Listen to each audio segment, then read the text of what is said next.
लीजिए आप थोड़ी देर हंसेंगे, और हंसने के लिए कहीं जाना नहीं पड़ता। हरियाणा में तो हम तो संवाद से ही हंस जाता है। वो एक मुकदमा चल रहा था, तो एक ताई गवाही के लिए आई। अच्छा, दोनों वकील उसी के गांव के। तो पहले वकील ने पूछ लिया, बोले ताई मुझे जाना है। खूब जानू हूं, गुलाब सिंह का छोरा है तू, एक नंबर का झूठा, तेरी लुगाई तक तुझे छोड़ के चली गई थी। बेचारा वो वकील सन्न रह गया जी। उसने दूसरे वकील की तरफ इशारा कर दिया, और ताई से जाना है, अच्छी तरह जानू हूं, करनैल काने का छोरा है यो, एक नंबर का याश, तेरी लुगाई से भी इसका चक्कर था। बहुत अच्छा। भाई साहब, जज ने कोर्ट स्थगित की, अपने चैम्बर में गया, दोनों वकील बुलाए, बोले खबरदार ताई से मेरे बारे में कुछ पूछ लिया तो इतना साफ मामला रहता है। वाह वाह वाह वाह वाह। वैसे भी कोरोना काल ने हंसने नहीं दिया, बहुत बुरी स्थिति रही। निक्कर और बनियान में टाइम कट रहा था लॉकडाउन में। आप जानते क्या स्थिति थी। क्या बात है। कपड़े बेचारे तह किए हुए रखे थे। अच्छा, अलमारी में रखे हुए कपड़े ये सोच रहे थे मालिक है भी या निमट लिया। तो ये दृश्य भी हमने देखे हैं। और हास्य के लिए इधर उधर जाने की जरूरत नहीं। हमारे यहाँ तो हर संबंध हास्य रस में है। हम आनंद में जीने वाले लोग हैं। हमारे यहाँ तो काम भी वही कर सकता है जो वहीं का हो। जैसे डॉक्टर है, कोई और प्रदेश का जाके वहाँ डॉक्टरी करने लग जाए, कर ही नहीं सकता, क्योंकि मरीज बीमारी ऐसी बतावेगा। बोले डॉक्टर साहब कालजे में कुछ धुम्मा सा उठा है। अब समझ ले डॉक्टर क्या बीमारी है। बहुत अच्छा, क्या बात है। और डॉक्टर भी कमाल हैं। वो डॉक्टर एक मरीज का चेकअप कर रहा था, देखा उसकी दोनों टांगे नीली पड़ गई। बोले ओहो जहर चढ़ रहा है भाई, टांगे काटनी पड़ेंगी। दोनों टांगे काटी गई, नकली टांग लगवाई गई। देखा कुछ दिन बाद नकली टांग भी नीली पड़ गई। बोले ओहो तुम्हारी तो जीन्स ही रंग छोड़ती है। बहुत अच्छा अरुण भैया, वाह वाह। अरे बड़ा घुमा के इलाज करते हैं जी, डायरेक्ट इलाज भी नहीं होता हमारे यहाँ। वो एक के बहुत खांसी थी, डॉक्टर के पास गया, डॉक्टर ने जुलाब की गोली दे दी। बाद में कंपाउंडर ने कहा, बोले ये क्या क्या जी, उसके तो खांसी थी, आपने जुलाब की गोली दे दी। बोले कुछ नहीं, साला खांसने से पहले 100 बार सोचेगा। वाह। तो ये इलाज भी हमारे यहाँ ही संभव है। क्या कहने। वो एक मुकदमा चल रहा था, तो भाई ने अपना वकील नहीं किया, बोले अपनी वकालत खुद ही करूंगा। अब बोला जज साहब हमारे बीच में झगड़ा हो गया कसूता। वाह। अब जज की को समझ में नहीं आया। बोले भाई तुम क्या कह रहे हो, मेरी समझ में नहीं आ रहा, तुम अपने लिए कोई वकील कर लो। है बोले समझ में तेरे नहीं आ रहा, और वकील मैं कर लूं। वो एक जज का ट्रांसफर हो गया हरियाणा में, तो उसी दिन प्रॉपर्टी का मुकदमा चल रहा था। तो वकील बोला जी इसे प्रॉपर्टी मिल ही नहीं सकती, ये तो गैलड़ है। अब जज की को समझ में नहीं आया। बोले भाई गैलड़ क्या होता है। वकील बोला भाई समझाओ तो दूं, अगर बुरा नहीं मानना वाह तो। वाह। बोला भाई समझाना तो पड़ेगा, मैं केस आगे कैसे सुनूंगा। तो वकील बोला देख तेरा बाप मर जा। ये वकील जज से बात कर रहा है, देख तेरा बाप मर जा। जज बोला अच्छा। अब वो तेरी माँ मेरे बाप के साथ आ जा, और पाछे तू आ जा तो तू गैलड़ होगा। वाह वाह वाह वाह वाह। भाई ने अगले ट्रांसफर, तालियां आप बिना कहे बजाते क्या बात नहीं बजाई यार। अरुण भैया के लिए। क्या उत्साह कहने। के साथ पवार जी आएंगे, वो तो खैर बजवा ही लेंगे आपसे। हाँ, क्योंकि उनका तो काम ही दूसरा है। खैर हमारे यहाँ तो भैया कहना नहीं पड़े, आपको अपने आप ही बजा देना, वो ज़्यादा ठीक रहेगा। मैं दे रहा हूँ। अब कहने में बड़ा जोर सा पड़ता है, तालियों के लिए कहना अच्छा भी नहीं लगता। तो आप अपने आप सोचना, क्योंकि तालियां मिलती है तो सांस भी मिलती है हमें भी, तो थोड़ा उस बात का भी। और ताली बजाने का तरीका तो बताया नहीं किसी ने अभी तक। हाँ जी, अध्याय हाँ। समाप्त। देखो ताली बजाने का तरीका मैं बता देता हूं आपको। जो महिलाएं हैं वो अपना बायां हाथ उठाएं, उठाइए। इसमें आप अपने पति का चेहरा देखें। फिर जो दूसरा हाथ करेगा वो लाजवाब करेगा। एक बार तालियां बजा दें इस तरह। अच्छा, पुरुष भी निराश ना हो, वो अपना दाहिना हाथ उठाएं। इसमें भूल के भी पत्नी का चेहरा मत देख लेना। हाँ, सुबह नाश्ता नहीं मिलेगा वरना। इसमें चेहरा देखना है आपको उसका जिसने ब्याह करवाया था। अब बजा के दिखाओ। हाँ, ऐसे एक बार जोरदार। क्या कहने, वाह वाह वाह वाह। तो अपने भीतर मस्ती रखिएगा साहब। मस्ती बहुत जरूरी है, आनंद बहुत जरूरी है, और वो मस्ती मिलती है संवाद से। वो एक बुजुर्ग महिला बस में चढ़ी तो किसी ने सीट नहीं दी उसे, तो ड्राइवर को दया आ गई, उसने बोनट पे बिठा लिया। थोड़ी देर बाद 30-35 साल की सुंदर सी महिला चढ़ी तो सारे सीट देने को तैयार, और वो महिला बैठने को तैयार नहीं। तो बुढ़िया बोनट पे से बैठी बैठी बोली, अरे बोले बैठ जा, कुछ साल बाद बोनट पे ही बैठना पड़ेगा।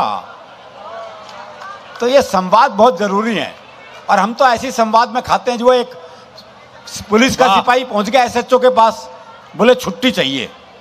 बोले बहुत काम है, छुट्टी नहीं मिल सकती। बोले जी छुट्टी तो मैं लेके रहूंगा। बोला अच्छा एक सवाल का जवाब दे दो, छुट्टी दे दूंगा। बोले सवाल कुछ भी पूछ लो। बोला अच्छा ये बता कटप्पा ने बाहुबली को क्यों मारा? ये अंतरराष्ट्रीय सवाल पूछ लिया जी उससे। बोले ये बता कटप्पा ने बाहुबली को क्यों मारा? बोले हो सकता है बाहुबली ने कटप्पा को छुट्टी देने से मना कर दिया हो। क्या कहने भैया, अरुण भैया। तो ये वाह, आनंद वाह, रखने वाह, की वाह। जरूरत है। एक कविता मैं सुनाता हूं, फिर हम आदरणीय हरिओम पवार जी को सुनेंगे। कविता का शीर्षक है 21वीं सदी में ढूंढते रह जाओगे। ढूंढते रह, अद्भुत कविता, अद्भुत। चीजों में कुछ चीजें, बातों में कुछ बातें वो होंगी जिन्हें कभी देख नहीं पाओगे। 21वीं सदी में ढूंढते रह जाओगे। बच्चों में बचपन नहीं मिलेगा साहब। ये दिनेश बता रहा था, मोबाइल और कंप्यूटर ने बच्चों का बचपना खत्म कर दिया है। कैसे कैसे डे आजकल मनाए जाने लगे हैं, और आजकल के बच्चों को बच्चा समझने की भूल भी नहीं करना चाहिए। वो एक पति पत्नी बड़े रोमांटिक मूड में घर में आए तो देखा बच्चा कमरे में टीवी देख रहा है। बोले क्या हर वक्त टीवी देखता रहता है, आंखें कमजोर हो जाएंगी, बाहर जा बालकनी में देख दुनिया क्या कर रही है, बल्कि मुझे बता कौन क्या कर रहा है। वो बच्चे को बाहर भेज दिया। अब बच्चे की रनिंग कमेंट्री शुरू हुई। बोले अग्रवाल अंकल तो मोबाइल पे किसी से बात कर रहे हैं। बोले बहुत अच्छे। बोले वर्मा अंकल पौधों को पानी दे रहे हैं। बोले बहुत अच्छे। बोले यार शर्मा अंकल आंटी के साथ कमरे में हैं। बोले बेटे तुझे ये भी दिखाई दे रहा है क्या? बोले ये तो नहीं दिखाई दे रहा, पर उनका बिट्टू भी तो बाहर बालकनी में खड़ा है। वाह क्या तो ऐसे बिट्टू क्या करो भाई। चीजों में कुछ चीजें, बातों में कुछ बातें वो होंगी जिन्हें कभी देख नहीं पाओगे। 21वीं सदी में ढूंढते रह जाओगे। वाह वाह। बच्चों में बचपन, जवानों में यौवन, शीशों में दर्पण, जीवन में सावन, गांव में अखाड़ा, शहर में सिंघाड़ा, टेबल की जगह पहाड़ा, और पाजामे में नाड़ा। ढूंढते रह जाओगे। तालियां बजाइए, क्या अच्छा सुना रहे हैं अरुण भैया। एक एक पंक्ति में मैंने पूरी एक एक बात कहने की कोशिश की है। कोई बात आप तक पहुंचे तो आपका स्नेह, आपका आशीर्वाद चाहूंगा। आंखों में पानी, आंखों में पानी, दादी की कहानी, प्यार के दो पल, नल नल में जल, संतों की बानी, कर्ण जैसा दानी, घर में मेहमान, मनुष्यता का सम्मान, पड़ोस की पहचान, रसिकों के कान, ब्रिज का फाग, आग में आग, तराजू पे बट्टा, और लड़कियों का दुपट्टा। ढूंढते रह जाओगे। वाह वाह वाह वाह वाह वाह। तराजू पे बट्टा और लड़कियों का दुपट्टा, ढूंढते रह जाओगे। इस बंद पर आपका और मंच का विशेष ध्यान चाहूंगा। क्या कहने? भरत सा भाई, भरत सा भाई, लक्ष्मण सा अनुयायी, चूड़ी भरी कलाई, शादी में शहनाई, बुराई में बुराई, सच में सच्चाई, मंच पे कविताई, गरीब को खोली, आंगन में रंगोली, परोपकारी बंदे, और अर्थी को कंधे। ढूंढते रह वाह वाह वाह वाह वाह। आज की हकीकत। वाह वाह वाह वाह। और अर्थी को कंधे ढूंढते रह जाओगे। अध्यापक जो सचमुच पढ़ाए, अफसर जो रिश्वत न खाए, बुद्धिजीवी जो राह दिखाए, कानून जो न्याय दिलाए, ऐसा बाप जो समझाए, और ऐसा बेटा जो समझ जाए। ढूंढते रह जाओ। वाह वाह। और ऐसा बेटा जो समझ जाए। ढूंढते रह जाओगे। कट्टरता का उपाय, सबकी एक राय, दंकल के पंजे में देश आजाद, मरने का मजा, जीने का स्वाद, नेताजी को चुनाव जीतने के बाद दुर्घटनाओं से रहित साल, गूदड़ी में होने वाले लाल, सांस लेने को ताजा हवा, सरकारी अस्पताल में दवा, संस्कृति का सम्मान, और नक्शे में पाकिस्तान। ढूंढते रह जाओ। तालियां, जोरदार तालियां। क्या वाह वाह वाह वाह। नक्शे में पाकिस्तान। ढूंढते रह जाओगे। आपस में प्यार, भरा पूरा परिवार, नेता ईमानदार। बहुत मुश्किल है जी। हाय हाय हाय। वो एक सांप नेताजी को काट रहा था। एक ने कहा देखो सांप नेताजी को काट रहा है। बोले काट नहीं रहा है, जहर भरवा रहा है। हाय हाय हाय हाय। आपस में प्यार, भरा पूरा परिवार, नेता ईमानदार, 100 रुपये उधार, उधार भी नहीं मिलेंगे, मैं सही बता रहा हूँ जी। वो एक बैंक के बाहर मूंगफली बेचता था, तो उसका एक दोस्त आया, बोले 100 रुपये उधार चाहिए, मिल जाएंगे, कल लौटा दूंगा, है तेरे पास? बोला हैं तो सही पर दे नहीं सकता। बोले क्यों? बोला दरअसल मेरा बैंक वालों से एग्रीमेंट हुआ है कि मूंगफली वो नहीं बेचेंगे और लोन मैं नहीं दूंगा। क्या बात है, क्या बात है। आपस में प्यार भरा पूरा परिवार, नेता ईमानदार, 100 रुपये उधार, कल में आज, संगीत में रियाज, बातचीत का रिवाज, दोस्ती में लिहाज, सड़क किनारे प्याऊ और अंकल की जगह चाचा ताऊ ढूंढते रह जाओगे। वाह वाह वाह वाह वाह वाह। और इसका आखिरी बंद आपको समर्पित करता हूं।